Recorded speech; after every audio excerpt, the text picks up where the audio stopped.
When Paul McCartney was a teenager, his home on Forthland Road in Liverpool was the site of many musical gatherings. Friends and family would huddle round the piano for sing-alongs as his father Jim McCartney, a former band leader, tickled the ivories on everything from 20s classics to the latest show tunes. On a piano, by the way, that came from Nem's, the music shop owned by the family of future Beatles manager Brian Epstein. Well, that same "come on in and let's have a party" spirit was behind one of Paul's biggest solo hits. In it, he opens the door and welcomes in a variety of famous and not-so-famous visitors, by name. But who exactly are all these people he mentions? Let's open the door and meet all the people in Wings' Let 'Em In.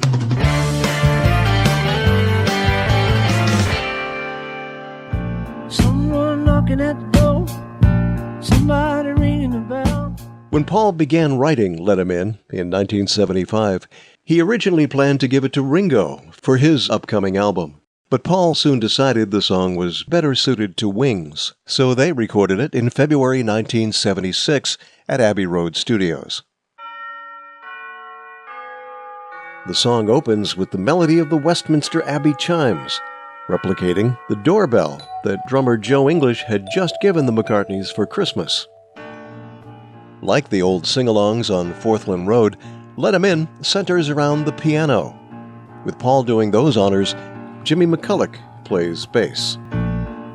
Joe English plays drums. Denny Lane will supplement with a snare drum. And Linda McCartney helps with the harmonies.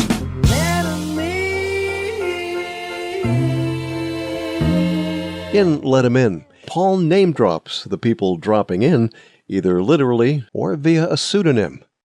He starts with the most important person in his life, his wife. Sister Susie. Susie was Linda's nickname when they vacationed in Jamaica in 1971. A reggae version of Susie Q was popular at the time, and the locals dubbed Linda Susie. Oh, Susie Q, baby, I love you. Oh, Susie Q. Paul said Susie was pretty much the local nickname for any blonde white female. Next is the other significant person in Paul's life. Brother John. Brother John serves double duty, as it can allude to John Lennon, who he really hadn't yet reconciled with after the Beatles' acrimonious breakup. More literally, it's also Linda's brother, John Eastman, an entertainment lawyer who helped Paul untangle his legal ties to the Beatles. Paul has been content with both attributions. Next are folks who Paul did not know personally. Martin Luther King, the civil rights figure who had been assassinated 8 years earlier, and the Everly Brothers. Appropriately harmonized. Paul said the hit-making duo, Phil and Don Everly, had been his and John's biggest influence. Some years after Let 'Em In, Paul would write a song specifically for the Everly Brothers. On the wings of the nightingale I'll fly. Next is Brother Michael. Paul's younger brother Michael, a recording artist in his own right. As Mike McGear, he and Paul and Linda teamed up on many collaborations. Love you, know that I do. The woman who helped raise Paul after his mother died is mentioned next. Auntie Jin. Ginny is the nickname of his Aunt Jane, Jim McCartney's sister, who was still giving Paul motherly advice during his wild Beatle years. After that, Paul said he began just playing with names. He sings Uncle Ian. Uncle Ian. Ian is actually Paul's cousin, but he's probably someone's uncle, right? This early photo of the Quarrymen was taken at Ian's wedding reception. And we have what may also be another vague reference to Ian, who they nicknamed Ern. Uncle Ernie. That said, Ringo had been Uncle Ernie in the 1972 London Symphony album of Tommy.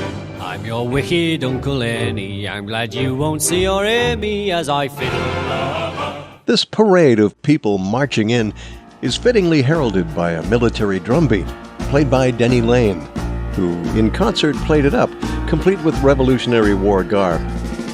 all of which was appropriate for U.S. audiences, who in 1976 were celebrating America's bicentennial.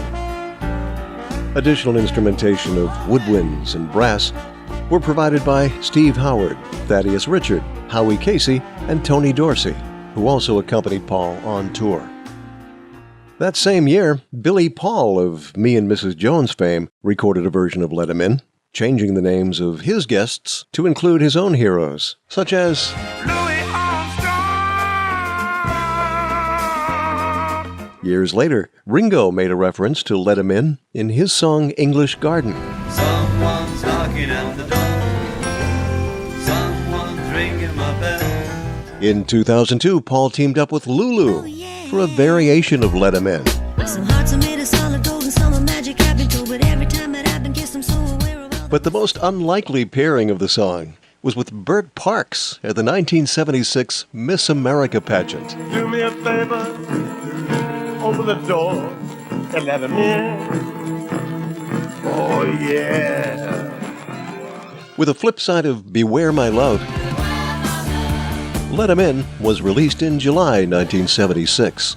The song hit number 3 in the US and Canada, number 2 in the UK and Ireland. Let 'Em In was the opening track to Wings' At the Speed of Sound, an album that gave every one of the band members a solo song for the first time. Baby, won't you let me have a real time tonight? And I must do something about it. Wine or junk, oh, can't say no. No matter where I serve my guests, they seem to like the kitchen best, 'cause I'm the cook of the house. This sharing of the spotlight prompted Rolling Stone to say the album was like a day in the life of the McCartneys, as they invite friends and family to come over and sing. Now, Sister Susie and Brother John. Today, in an interesting twist, Paul's current wife Nancy actually has a sister Susie and a brother John.